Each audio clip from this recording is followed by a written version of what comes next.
Welcome to the Accidental Experts podcast. I'm your host, Bryce Hamilton. I'm a licensed clinical social worker and a child and family therapist. I have been in practice for over 15 years, and I'm also a mom of 4.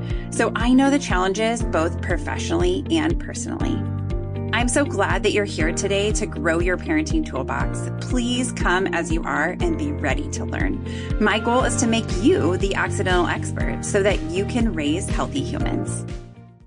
Hi, everyone. Welcome back. I'm so excited you're here today. We are going to be talking about why recess is going to equal success. You are going to want to hear this episode because we are going to be talking to a principal who is a pioneer. She is out of Virginia.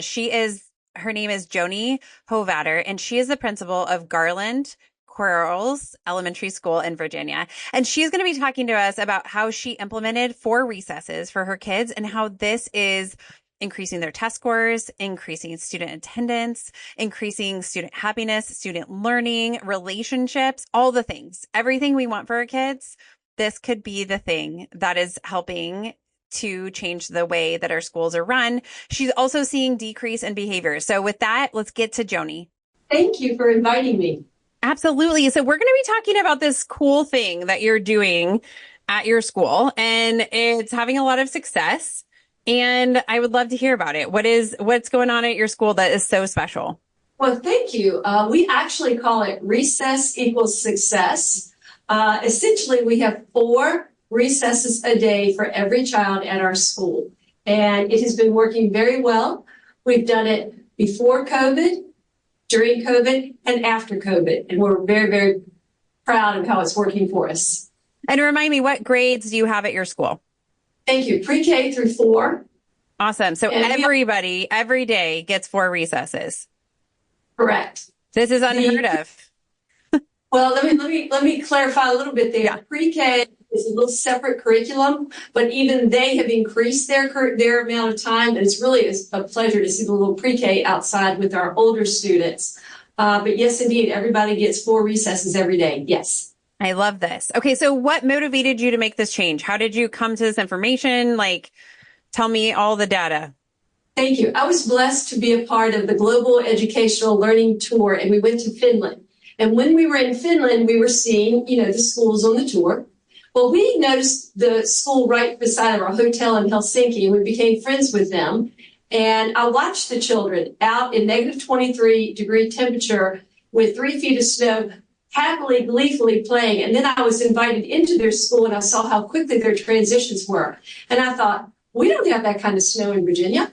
I started sending video footage in real time to my staff to say, hey, what do you all think?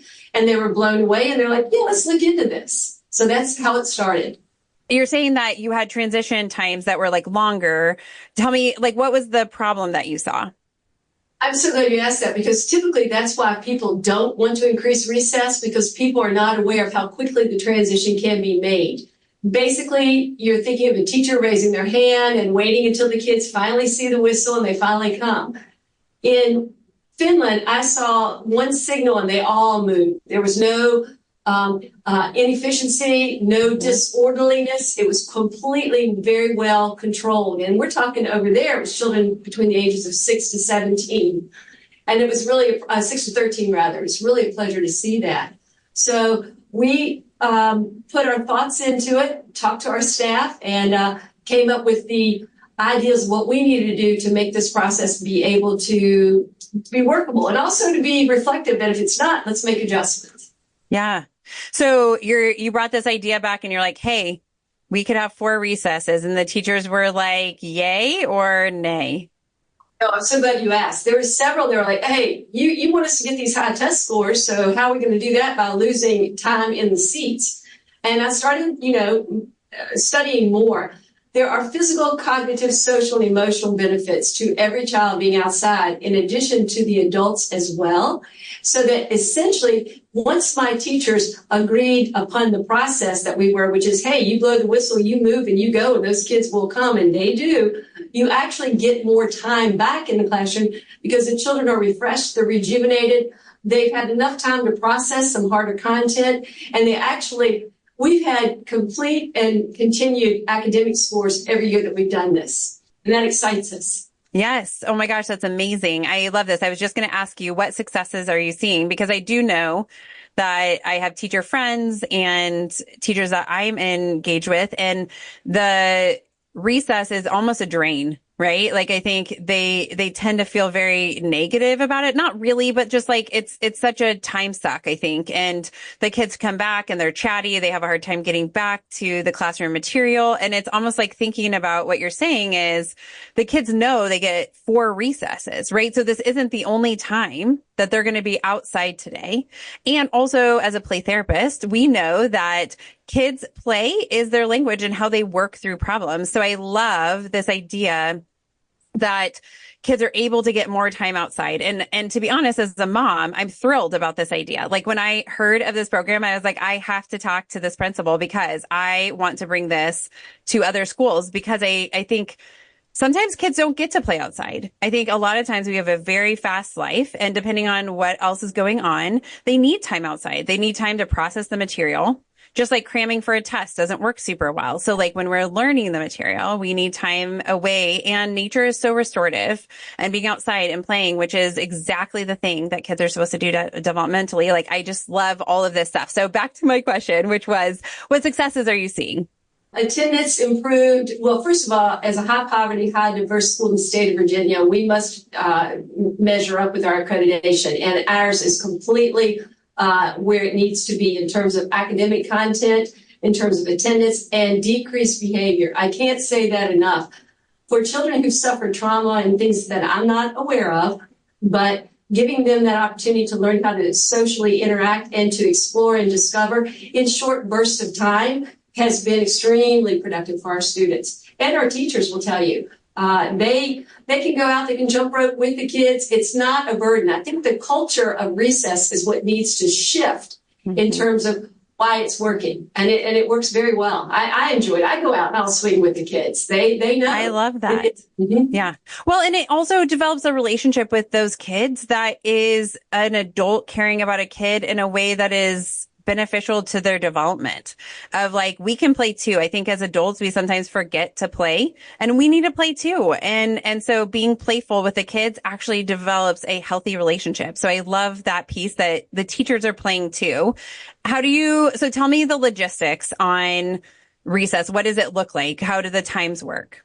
I think the first thing is essentially we have 4 15-minute breaks, and that 15 minutes includes, potential for learning opportunity as they're lining up, because you can flash through a series of number cards or alphabet letters or words that children are reading, and they just know it's their turn, and they're walking through the line and they're saying the answers, and they're already going outside to play. The whistle is blown, it signals, teachers start moving. We make sure that there are people outside in the event there's a student who left a jacket or something of that nature so that they're not left behind. And then we all go in, and it's all safety and secure. All doors are locked. We have a security system to get in and out.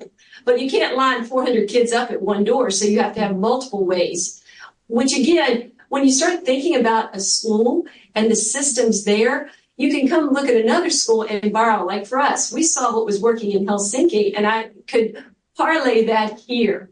One of the funniest things, though, or 2 things I can think of, the first year we did it, our kindergarten teachers were like, oh, there's no way, they're too far to walk, oh my.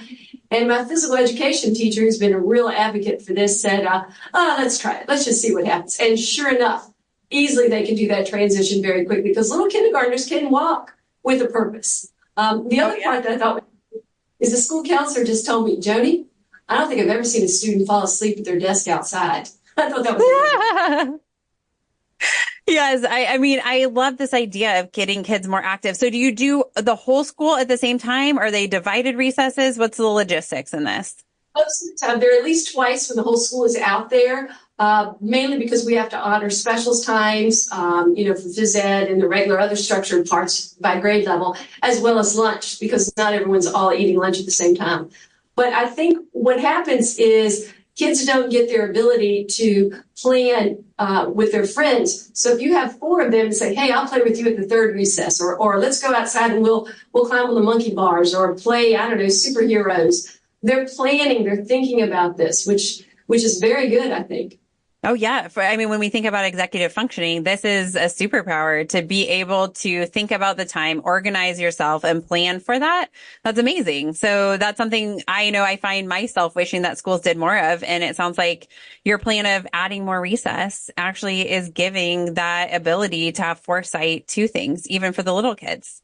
We've had visitors come see our model and we've spoken to them and it's starting to germinate and grow. And I would love to see it because it doesn't have to cost a dime. It's not political and it's exactly what kids need these days, I think. And the adults too. I Mm-hmm. do. So why do you think it's working so well? That's a great question. At first, it could have been because, we really put a good plan in place and we worked through it. We had like 8 so-called buckets, if you want to call it. We were concerned about what we're going to do if there's an emergency. What about the supervision? What about the transitions? What about the equipment? What about the, oh goodness gracious, the rules, what habits, all this sort of thing. And we came up with 3 words: less is more. The idea that children don't know how to play is not necessarily true. They've not always been given enough opportunity to interact and try it. One of the things I loved in Finland was seeing and listening to them talk about, hey, if the kid climbs a tree and climbs too fast or falls, they'll learn something from it. Now, granted, we don't want anyone to get hurt, but at the same time, interacting, I've not seen children not be careful and courteous to others, no matter what their background is, when they're given that opportunity. I really believe that. We don't isolate our kids. We don't have like 3rd grade can only play here. It's blended because we share our students. Mm-hmm. Well, and it just provides so many opportunities, I think, to grow in such a positive thing and to see modeled bigger kids or littler kids who are doing different things and being willing to try it. And then when you have children like we have, 46% of our children don't speak English as a first language. So you go into a facility where you don't know what the language is and you don't have the ability to interact with anybody. All of a sudden you can see maybe it's a cousin, maybe it's a friend, maybe it's an aunt or an uncle in this elementary school. That breaks down barriers. Mm-hmm. I love this. It's so inclusive. And I think it would be fun, like thinking about being a kid and getting to play with all the grades is great. And I know like seeing my siblings at recess, or I have kids that are in elementary school and them getting to see each other and be able to say like, hi, or what are you doing? Or how is your day? Or give a hug or whatever. Like that's just so great too. Just that connection point to your people. I love this idea. And it sounds like it's also working well because the teachers have bought in. Well, that's the interesting thing. As you know, there's been a teacher shortage and there have been, lots of years where it's different people. It's now a part of our culture in this building. And I think it would be very difficult to strip that away. So it's not like it's one person identified that's making this happen. It's a collective efficacy of everybody. When you talk to parents, the first week I did this, I was so scared. I thought, what have we done? What if we are messing up the scores? I was nervous. And my parents told me, Janie, they're coming home and they're tired. They're going to bed. They're actually sleeping. Keep it up. Then I would hear from others, hey, Janie, when they're outside and they're playing, they're thinking about what they just did. So they'll go in and they'll often pick up their pencil and fix whatever something they were working on without any kind of direction because they've been thinking about it. That's huge. Yeah, that's amazing. So it seems like it's buy-in from the teachers. You clearly have buy-in from the students. I don't think you had to convince them. They were on it. And when I've done some empathy interviews with kids or when I've talked to teachers, at the very beginning, the very first year, some of the comments from my staff was hilarious because they were like, goodness gracious, we thought she had lost her mind. But they said they had never, ever estimated, we had underestimated how kids can perform because they would come right into the classroom, no directions, just pick up that pencil, keep on going, whatever it was that they were doing, and they're ready to go out on the next break. Kids will tell you. And I've not seen a single student come to the door to go outside for recess and walk very slowly. They're bursting with energy. Mm-hmm. They're ready. I mean, I think our culture around keeping students in desks all day. I mean, I get that we have to perform. I get that we want certain test scores and that we want our kids to learn certain things. But we're not made to sit. I mean, when we think about who we were as years ago when we were walking the plains, right? We moved. We would walk as much as 24 miles a day. And there's no way I'm doing that now. And there's no way that kids are even doing that with sitting so much. So giving them more time to be active is so important, and connect. It's a time to connect with peers, because we also don't want them talking in class, right? I bet they're less disruptive when they get time to connect.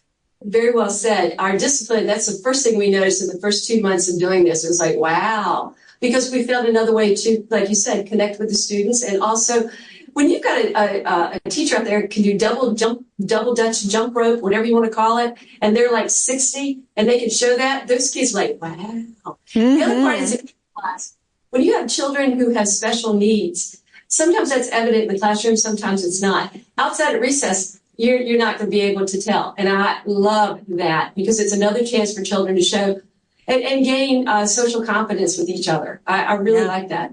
Yeah, to bring their confidence up. I think it feels good to be connected to people and to have something that you're looking forward to. And I can imagine, I mean, just in theory, this makes so much sense. So I'm so glad that in practicality, it's working.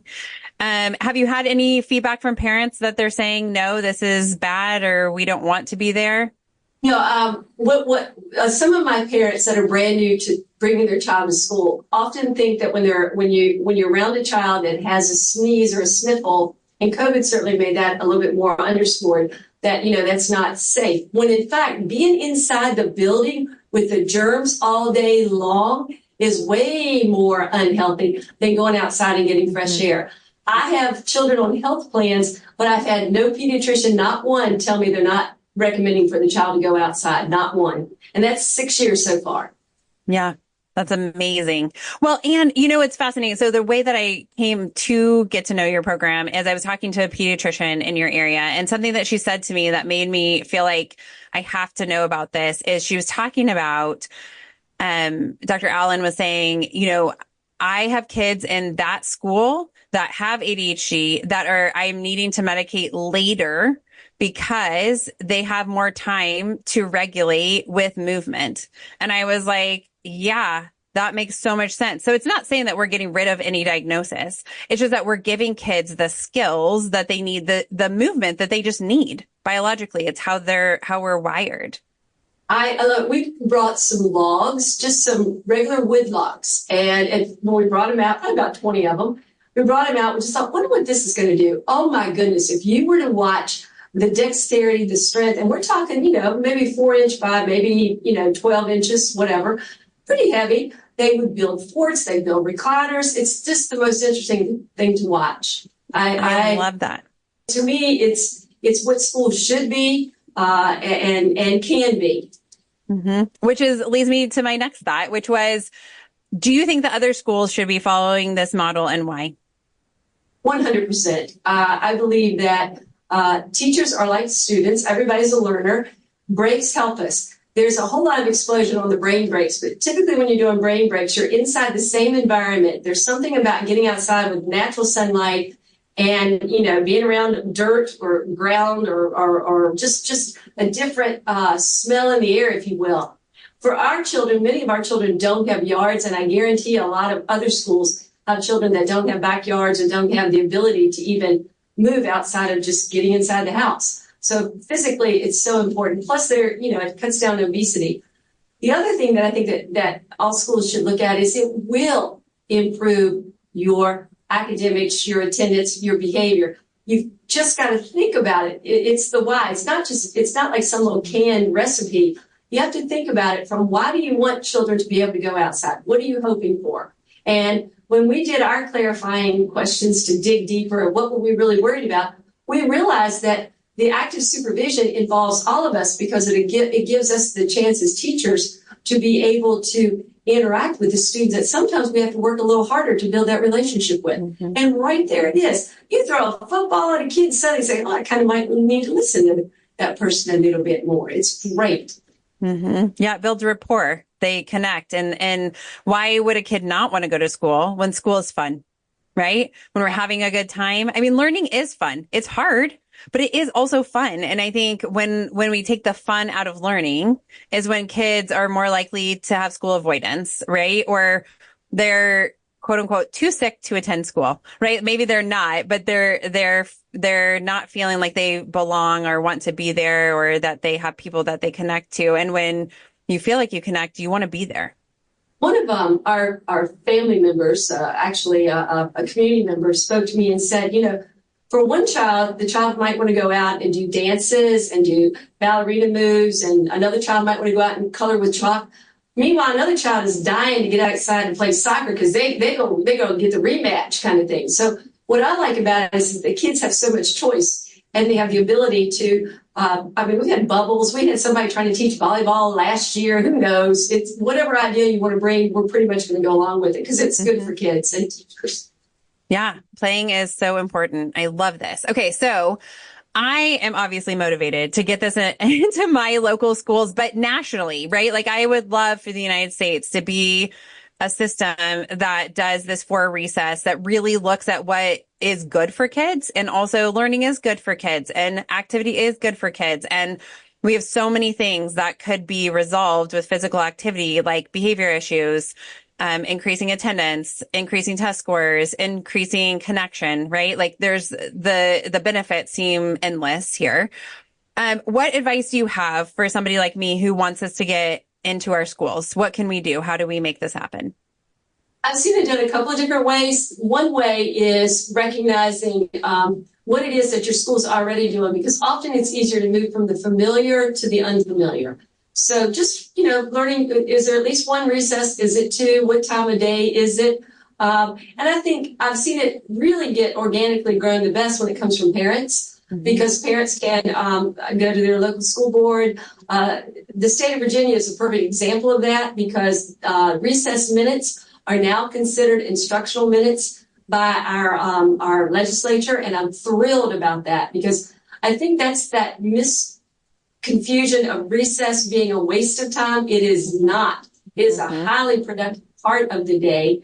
I've also seen it that one person, I've seen one parent actually influence an entire school division because they got on the agenda through the protocol procedures, bring it up as an information item, and then inviting. And I'm really pleased to say that is actually happening in a division near us.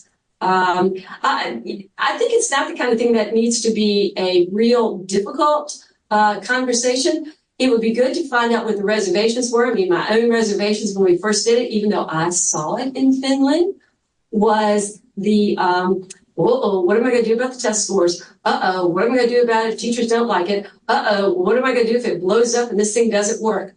All of those are natural fears, but when you come together with a group and you work through it, you will be in 3 weeks of doing this, and it's usually 3 weeks for a habit, you're going to see benefits in a school.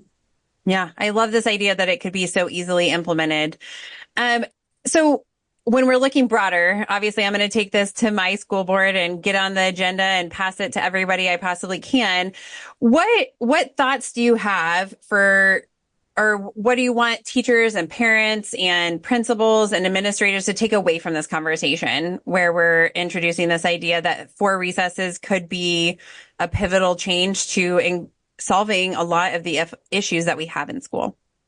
It's interesting you bring this up, because we're coming off of Jonathan Haidt's Anxious Generation book about phone-based childhood and play-based childhood.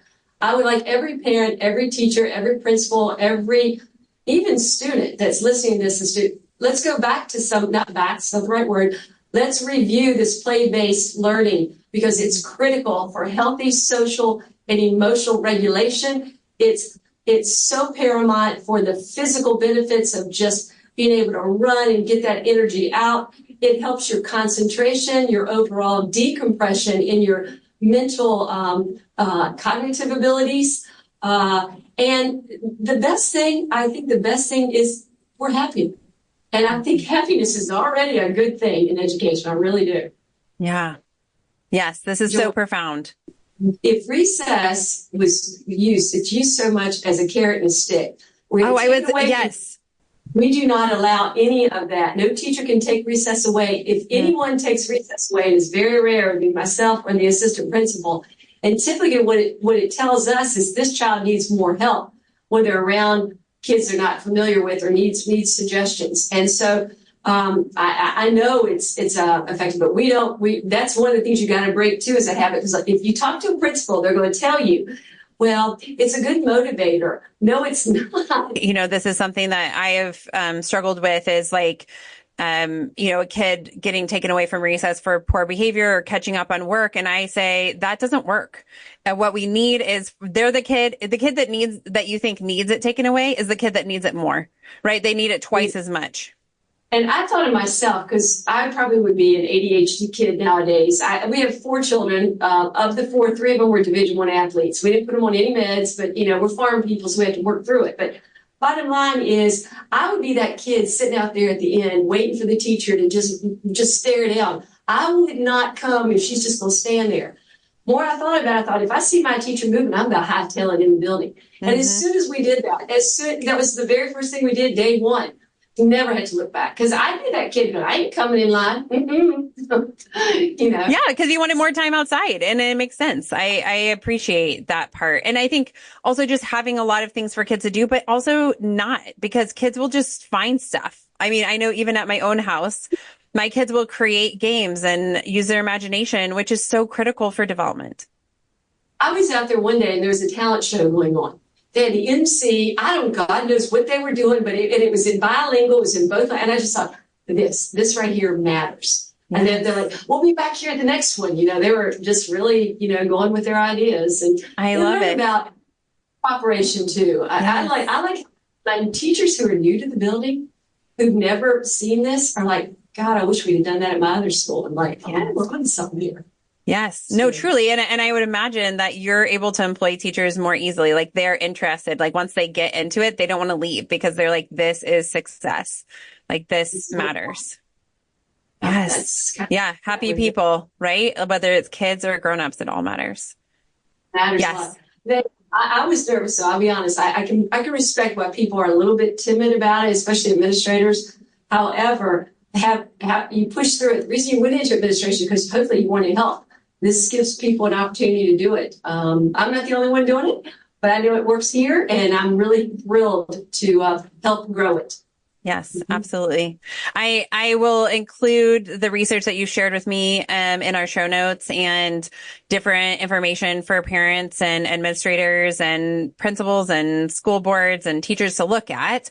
But I would love if we made a movement towards getting 4 recesses in all of our school districts throughout the United States. That would be amazing. I would love it. And I know it can be done, because it is happening in other countries. It's happening in other cultures. I know we can do this, and it's right for kids. It really is. Yeah, I love that. Well, thank you so much for coming and presenting this to us. I am so excited. I can't wait. Good luck. Keep me posted. Thanks again, Joni. I am so motivated. I hope that you are motivated too, because I think it's going to take a movement to change this thought around recess. Recess is part of growth. Recess and play is part of how kids develop, and we need more time with recess. Our kids need to be outside. They need to be with each other. They need to be able to connect. Our teachers need to be happy. This could help us with test scores like it has in Virginia. It could help with behavior issues. I think there is no way to lose here. So let's get in a place where we kind of make some noise and we let people know that 4 recesses is where it's at. And we want to see our kids succeed like that. I hope that you took something away from this episode today. I know that I am so empowered to go forward and try to make a change. I'd love it if you would rate and subscribe to our show, if you would follow us on Facebook and Instagram and YouTube and TikTok, and also keep the emails coming with topic suggestions for future show episodes. We are loving them, to accidentalexperts@gmail.com. Have a fantastic day. Some words from our legal team. The information presented in this podcast is not intended or implied to be a substitute for appropriate professional advice, diagnosis, or treatment. All content, including text, graphics, images, and information contained on or available through this podcast, is for general information purposes only This podcast makes no representations and assumes no responsibility for the accuracy or information on or available through this podcast, and such information is subject to change without notice. You are encouraged to confirm any information obtained through this program with other sources and review all information regarding any condition or treatment with the appropriate professionals. What we're saying is, yes, I am a real therapist, but I'm not your therapist.